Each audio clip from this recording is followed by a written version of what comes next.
Okay, let's start without wasting time. Market में 44,050 आपका और आपका 80 हार्डल का जोन था। ये क्रॉस करेगा 44,400 500 के लेवल्स भी दिख जाएंगे। कोई बड़ी बात नहीं थी, है ना।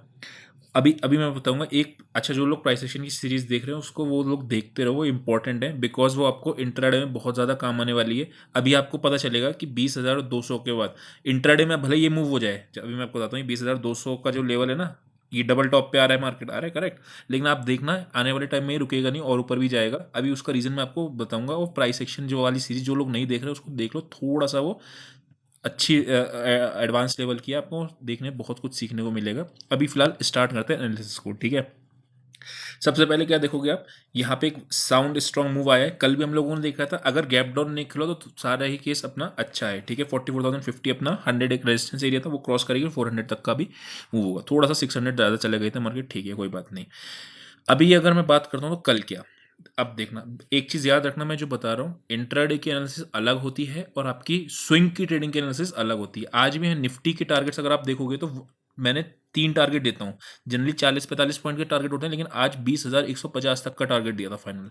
क्यों दिया था? बिकॉज मार्केट में एक बड़ा मूव पेंडिंग था और हम लोग बहुत टाइम से ये बात देख भी रहे थे कि एक बड़ा मूव किसी भी दिन आएगा, वो आने वाला पेंडिंग है, करेक्ट। अभी फिलहाल बैंक निफ्टी पे आते हैं।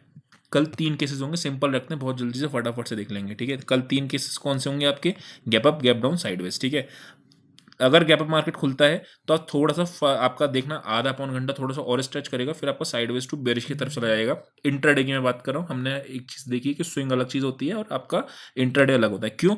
बिकॉज ये पूरे के बैठे हैं, ये ऊपर खुलेगा, ऊपर खुल के और ऊपर जाएगा, जो लोग फोमो में बाय करेंगे। उसके बाद क्या होगा, ये प्रॉफिट बुकिंग करने आएंगे, फिर साइडवेज टू बेरिश हो जाएगा, सेकंड हाफ में ट्रेंड डिसाइड होगा। सिंपल आपका एनालिसिस होती है, ठीक है। कल है मंथली एक्सपायरी। अब मंथली एक्सपायरी किधर की तरफ प्लान करें? मेरे हिसाब से आज मूव आ गया है। अगर कल गैप अप खुल गया मार्केट तो फिर आप देखोगे साइडवेज एक रेंज में मार्केट आपका फंस जाएगा। हीरो जीरो उस केस में आपका नहीं बनेगा, ठीक है। क्यों? बिकॉज एक रनअप आपका दिखा दिया है, किसी भी टाइम पे प्रॉफिट बुकिंग आएगी तो वो प्रॉब्लम क्रिएट कर सकती है ना, टाइम हमें नहीं पता है। दूसरी चीज़ क्या है, ये यहाँ पे अगर आप देखोगे, मैंने एक चीज़ आपको बताया है कि अभी यहाँ पे अगर हमको, मैं छोटे टाइम फ्रेम पे आता हूँ, यहाँ पे एक बार नेगेटिव एक्शन दिखा था, ठीक है। कहाँ पे? इस जगह पे, ये जो आपका ये पोजीशन आ रही है, ठीक। लेकिन सेल क्यों नहीं करना है? बिकॉज मैंने आपको बताया हुआ ये सेम चीज़ एनबी डेटा में। जिस लोगों ने नहीं देखी, वेबिनार आई बटन में लगा देगा वो। जब भी ये दोनों ग्रीन में होते हैं, दोनों रेड में होते हैं, तो मार्केट आपका ट्रेंड करने के चांसेस ज़्यादा रहते हैं, ठीक है। अगर आप ये देखोगे तो निफ्टी बैंक निफ्टी के दोनों ही आपके टोटली लास्ट आपके ग्रीन तक ही रहते हैं और बढ़ते ही जाते हैं, ठीक है। तो ये चीज़ में हम लोगों को शॉर्टकट ट्रेड अवॉइड कर देते हैं, मिस कर देंगे, कोई दिक्कत नहीं है, ठीक है।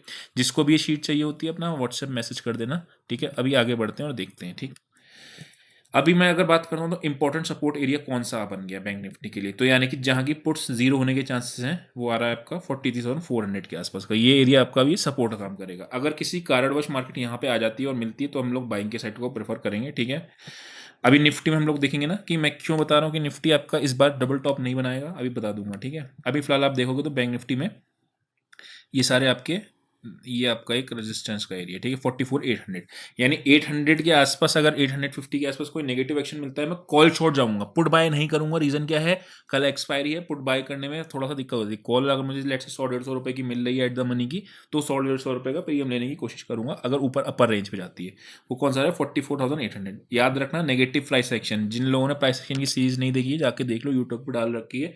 उसमें आपको नेगेटिव एक्शन क्या होता है, पॉजिटिव एक्शन क्या होता है, किसी पर्टिकुलर लेवल पे जाके वो आपको पता चल जाएगा, ठीक है। अब आप कह रहे हो कि आप तो कह रहे हो कि बड़े बड़े निफ्टी में ऊपर तक जाएगा, तो कल आप ऐसा क्यों कह रहे हो? उसका सिंपल रीजन है कि इंट्राडे ट्रेडिंग अलग तरीके से होती है और स्विंग ट्रेडिंग अलग तरीके से होती है। स्विंग ट्रेडिंग में मार्केट ऊपर ही जाएगा, ठीक है, और इवेंट हो सकता है कल भी ऊपर चले जाए, लेकिन चांसेस क्या होते हैं इंट्राडे में एक आध बार प्रॉफिट बुकिंग आ जाए। तो क्या पुट बायर्स का मूव है? आई हार्डली डाउट कि पुट बायर वाले को बहुत बड़ा पैसा मिलेगा, लेकिन हाँ कॉल शॉर्ट वाले को पैसा मिल जाएगा, क्योंकि मार्केट आपका फिर अगर गैप अप खुलती है, याद रखना वो वाला केस है। बस व्हाट अबाउट साइडवेज खुलेगी तो फिर आपका कंटिन्यूशन पैटर्न में ट्रेड बनेगा, कि 500 वाले कॉल लेटर्स आपके ट्रैप हो गए हैं। अभी मैं बात करता हूँ बैंक निफ्टी की, ठीक है। बैंक निफ्टी पे आते हैं। पीसीआर 1.59 अपर रेंज में पहुंच गया, करेक्ट। ये भी सेम चीज़ होती है, कभी भी प्रॉफिट बुकिंग के चांसेस होते हैं। 44,500 में 51 रुपीज़ की पुट है, यानी 44,500 वाले सोच रहे हैं कि ये सारी आपकी जीरो की तरफ जाएगी, ठीक है। यानी नीचे की रेंज कितनी आ रही है मेरे लिए? 450 के आसपास की, जो आपको 450 आपका रेजिस्टेंस लेवल वो करता था, अभी वो आपका सपोर्ट लेवल का काम करेगा। अपर रेंज क्या आ रही है अभी निकालते हैं, 44,850 900 के आसपास की। 45,000 क्रॉस करेगा, आई डाउट डेट ऑल्सो, ठीक है। चलो आगे बढ़ते हैं। मैं बात करता हूँ हाँ छोटे टाइम फ्रेम पे कि ओपन होने के बाद करना क्या है। तीनों केस गैप अप केस तो हम लोगों ने देख लिया था, ठीक है। अब व्हाट अबाउट गैप डाउन, तो अपने को कहाँ पे मिलना है 44,300 316 के आसपास पे आपको पॉजिटिव एक्शन मिलेगा, तो अपने लोग बाय पे जाएंगे अगर मार्केट थोड़ा इसके गैप डाउन खुलता है। व्हाट इफ अनएक्सपेक्टेडली मार्केट खुल जाए 44,250 के नीचे, ट्रेड छोड़ देना। बहुत नेगेटिव का मतलब कुछ भी बहुत ज़्यादा खिचड़ी पक जाएगी। यानी कि क्या होगा, अगर साइडवेज होगी, ठीक है, तो कंटिन्यूशन पैटर्न में अपने लोग ट्रेड को करेंगे कहाँ तक 44,800 तक। अगर मार्केट गैप डाउन खुलती है तो ये आपका सपोर्ट एरिया, इस पे वेट करेंगे पॉजिटिव एक्शन पे। अगर मार्केट गैप अप खुलती है तो हमने स्ट्रेटेजी स्टार्टिंग में देखा था, पहले थोड़ा सा बहुत ऊपर जाके स्ट्रेच करने के बाद कॉल शॉर्ट पुट शॉर्ट दोनों मिल जाएगा आपको, स्ट्रैंगल मिल जाएगा उस केस में ट्रेड करने को, स्ट्रैंगल शॉर्ट करना, ठीक है, सिंपल। निफ्टी पे आते हैं, ठीक है।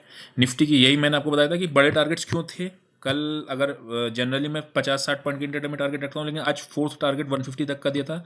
क्यों था, बिकॉज मार्केट में ब्रेकआउट का सिनेरियो था। अब आते हैं वहाँ पे, वो वाला केस मैं आपको डिस्कस करता हूँ कि क्यों मैं ऐसा कह रहा हूँ कि 20,200 पर रुक जाएगी मार्केट, रुकेगी, ऐसा नहीं कह रहा हूँ कि इंटरडे में रुकेगी नहीं, रुकने का है, लेकिन उसके बाद फिर आपका वापस से ही ऊपर तरह हाई जा रहेगा। रीज़न क्या होता है, ये तेज़ी स्क्रीन पे आई है। स्क्रीन पे समझते हो क्या होता है, इंट्राडे के अंदर स्क्रीन पे जब भी तेजी आती है मार्केट के अंदर, तो वो तेजी बड़ी होती है, नंबर वन।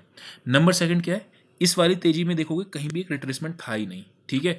लेकिन इस तेजी में आपको प्रॉपर तरीके से बायर सेलर्स ने आराम से लड़ाई करी है, उसके बाद ब्रेकआउट दिया है।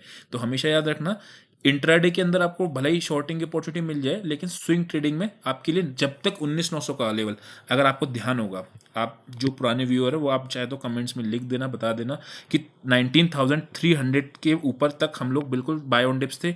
यहाँ पे आके हम लोग बोथ साइड अपॉर्चुनिटी ढूंढ रहे थे और इसके बाद वापस से इसमें ब्रेकआउट मिला, ठीक है। यहाँ तक अपने को 19,330 का लेवल जो था स्विंग ट्रेडर्स वालों के लिए, अब वो शिफ्ट होकर पता कहाँ गया, 19,880 के आसपास। तो यानी स्विंग ट्रेडिंग में जब तक 19,880 नहीं टूटेगा हम लोग बेरिश नहीं होंगे। इंट्राडे में मिलते रहेंगे शॉर्ट, स्विंग में नहीं मिलेंगे, ठीक है। चलो एनीवेज, निफ्टी आपको समझ में आ गई कि क्यों डबल टॉप का मैंने बताया था रीज़न, कि वो डबल टॉप ये वाला काम नहीं करेगा इस बार, ठीक। हाँ, ये अगर इस तरीके से तोड़ता हुआ आता ना, जैसे यहाँ पे पहले था इस तरीके से, मतलब वन गो में जा रहा होता, तो मैं फॉर श्योर इसमें डबल टॉप की तरफ स्विंग ट्रेडिंग में प्रैक्टिस करता हूँ, फिर 1:2 3 शॉर्ट की तरफ फिर ट्रेड ढूंढता। अभी ये तीनों केसेस सेम केस आपका इसमें भी है, जो बैंक निफ्टी में हम लोगों ने जिक्र किया है, सेम केस आपका निफ्टी के अंदर भी है, सॉरी निफ्टी के अंदर भी जो आपका बैंक निफ्टी वाला केस था, है ना, gap up gap down sideways. बस इसमें इंपॉर्टेंट लेवल थोड़े से चेंज हो गए हैं। इंट्राडे के लिए इंपॉर्टेंट कहाँ से ब्रेकआउट आया था, 20,050 एक, ठीक है, और 20,014। अब लोग कहते हैं कि सर 20,014 पे डायरेक्टली बाय कर ले, वही वाली वीडियो एडिटर आपको लगा देगा कि प्राइस एक्शन है, पॉजिटिव एक्शन और नेगेटिव एक्शन किसी पर्टिकुलर लेवल पे जाके क्या होता है। जैसे कि इंट्राडे के अंदर अगर लेट से मुझे मिलता है कहाँ पे, यहाँ पे अगर आप देखोगे तो, या तो मुझे यहाँ पे कोई नेगेटिव एक्शन मिले, या फिर मुझे इस डबल टॉप पे नेगेटिव 20,200 के आसपास कोई नेगेटिव एक्शन मिले, तब अपने को कॉल शॉर्ट के थ्रू जाएंगे, याद रखना। पुट बाय नहीं करेंगे, बिकॉज पुट बाय में आपको दिक्कत आ सकती है फिर उसके में, है ना। कॉल शॉर्ट करी, लेट से मैंने कोई कॉल बैंक निफ्टी की 150 रुपये पे शॉर्ट करी, एग्जांपल लेता हूँ, वो कॉल शॉर्ट होकर आ गई 75-74, नीचे से पुट शॉर्ट कर देना 70-75 रुपये वाली, उसके इसमें क्या होगा, आपको दोनों स्ट्रेंगल बन जाएगा और वो दोनों ही प्रीमियम आपके जीरो हो जाएंगे, ठीक है। निफ्टी की रेंज क्या आ रही है एक्सपायरी के लिए, अगर मैं बात करता हूँ 20,200 ऑब्वियसली एक रेजिस्टेंस का लेवल है, अपर रेंज यही है। अगर मार्केट आपका नीचे की रेंज, ऑब्वियसली अगर गैप अप खुलता है तो नीचे की रेंज आपकी शिफ्ट हो जाएगी 20,050 से 20,075 के 75 के बीच में, ठीक है, अगर गैप अप खुलता है तो ये इस रेंज को अपन लोग प्लान करेंगे, ऊपर पे आके खरीदेंगे, ऊपर पे आके बेचेंगे, नीचे पे आके खरीदेंगे, ठीक है। फिर निफ्टी अगर 20,000 टच कर दिया, ठीक है, सब में ही आपको दिख रहा है। देखो बहुत से लोग आज बुलिश होंगे, मतलब आज मतलब कल, यानी कि थर्सडे को एक्सपायरी वाले दिन बुलिश हो जाएंगे, ओवर बुलिश हो सकता है मार्केट ऊपर जाए, लेकिन याद रखना इंट्राडे ट्रेडिंग अलग तरीके से होती है। पीसीआर भी आपका 1.5 है, निफ्टी बैंक का पहुंच गया है, और निफ्टी का मैं बात करता हूँ तो 1.51, यानी कि ओवरबाउट की तरफ पहुंच रहा है। तो कभी भी आपको शॉर्टिंग अपॉर्चुनिटी मिल सकती है इंट्राडे के अंदर, करेक्ट। तो वो चीज़ अपने को ध्यान रखना। अभी तक मैंने आपको एक दिन भी नहीं कहा, यहाँ पे भी आज आप देखोगे ना ही मैंने कोई ट्रेड शॉर्ट का दिया, यहाँ पे साफ साफ डेटा आपका बुलिश है, अननेसेसरी शॉर्ट का ट्रेड नहीं देना है। अब डेटा के हिसाब से, डेटा जिनके पास डेटा है वो क्या कर रहे हैं, वो कैसे शॉर्ट का ट्रेड ढूंढे, जब डेटा दोनों का साथ में टॉप कर जाए, निफ्टी और बैंक निफ्टी दोनों का डेटा टॉप कर जाए साथ में, जो मैंने आपको वेबिनार में सिखा रखा है, ठीक है, तब आप उसको शॉर्ट कर सकते हो। छोटा सा शॉर्ट साइड में छोटा एसल पड़ेगा आपको, 20-30 पॉइंट का निफ्टी में पड़ेगा, बैंक निफ्टी में आपको 70 पॉइंट का मैक्सिमम पड़ेगा, ठीक है। तो आई होप को बात समझ में आई होगी। आज के लिए इतना ही, see you next session, till then bye bye.